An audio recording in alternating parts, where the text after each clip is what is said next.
બટેકાનું શાક જો તમે આવી રીતે બનાવશો તો પરોઠા સાથે ખાવાની મજા જ કંઈક અલગ છે. ચલો બનાવીએ પરોઠા અને રોટી સાથે ખાવાની મજા આવે એવું ટેસ્ટી એવું બટેકાનું રસાવાળું શાક. સૌથી પહેલાં બાફેલા બટેકા લેવાના છે. મેં 4 થી 5 નંગ નાના નાના બાફેલા બટેકાને બાફી બટેકાના 4 ભાગ કરી લીધા છે. એવી રીતે બટેકાને મોટા મોટા પીસીસમાં સમારી લીધા છે. 2 ચમચી તેલ મૂક્યું છે. તેલ એકદમ ઓછું છતાં પણ આપણું આ શાક ટેસ્ટી બનશે. તેલ ગરમ થશે એટલે આપણે વઘાર કરીશું. વઘાર કરવા માટે તેલ એકદમ ગરમ થાય એ પછી રાઈનો છંટકાવ કરીશું. રાઈ તરત ફૂટે એ રીતે જ આપણે વઘાર કરીએ તો આપણી રસોઈ બહુ ટેસ્ટી બને છે. જીરું એડ કરીશું.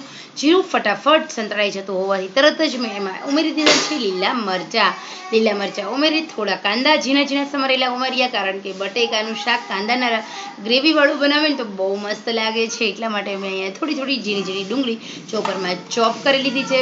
મરચાં કેવી રીતે સમારીએ તો મરચાં થોડા ઊભી પટ્ટીમાં અને શાંતળ્યા, જેના કારણે તમને પંજાબી સબ્જીમાં જે કેપ્સિકમ મરચાંનો ટેસ્ટ લાગે એ ટાઈપનો ટેસ્ટ લાગશે. તમારી સબ્જી થોડી આકર્ષિત બને છે એટલા માટે. તો અહીંયા આપણે આપણા બટેકાના શાકને પણ થોડું ડિફરન્ટ સ્ટાઇલ પંજાબી મસાલા સાથેની આ સબ્જી છે, બહુ મસ્ત લાગશે. અહીંયા મારી ઓનિયન એકદમ સરસ મજાની સંતળાઈ ગઈ છે. ઓનિયન મારી એકદમ સરસ સંતળાઈ જાય પછી તમે એમાં એડ કરી દો. હવે તમારે એમાં ઉમેરવાના છે ટામેટા. તો ટામેટા પણ આપણે થોડા ડિફરન્ટ ઝીણા અને થોડા મોટા એવા સમારી લેવાના અને થોડી વાર માટે શાંતળી લેવાના છે. કારણ કે આપણા જે ટામેટા હોય છે એ આપણે જ્યારે સ્પેશિયલી બટેકાના શાકની અંદર એડ કરીએ ત્યારે એનો ટેસ્ટ બહુ મસ્ત મજાનો આવતો હોય છે.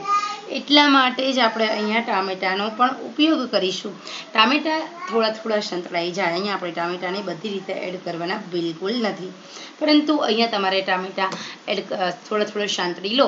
2 મિનિટ સુધી સંતળાશે એટલે તમારે એમાં મસાલા કરવાના. મસાલામાં હળદર, મીઠું, ધાણા જીરું, સાથે થોડો ગરમ મસાલો એડ કરીશું, થોડું નમક એડ કરીશું અને બધા મસાલામાં સૌથી વધારે આકર્ષિત બનાવવા માટે થોડો અમથો ગરમ મસાલામાં જે સ્પેશિયલ સબ્જીનો જે મેગી મેજિક મસાલો આવશે એ પણ એ વધારે એડ નહીં કરવાનો, માત્ર થોડો ટેસ્ટ અકોર્ડિંગ. નહીંતર આ બધા મસાલા થોડા નુકસાન પણ કરતા હોય છે. તો અહીંયા માત્ર ને માત્ર આપણા બટેકાનું શાક થોડું બહાર જેવું બને, ટેસ્ટી બને એટલે.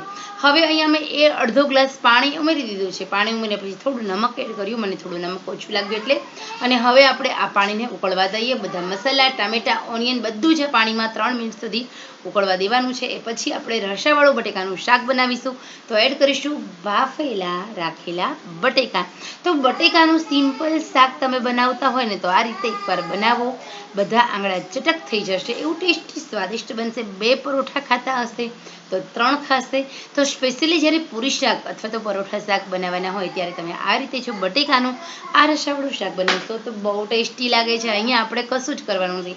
3 મિનિટ સુધી હજી આપણે બટેકાને એમ જ આપણે ગ્રેવીમાં ચડવા દઈએ તો બનીને રેડી છે. એકદમ ટેસ્ટી સ્પેશિયલ આપણું બટેકાનું શાક. થોડું સિવાંશ રમે છે, એનો અવાજ આવે છે તો સ્કીપ કરજો, કારણ કે નાનું બાળક છે, આપણે એને સમજાવી ન શકીએ. તો અહીંયા આપણું બટેકાનું શાક બનીને રેડી છે.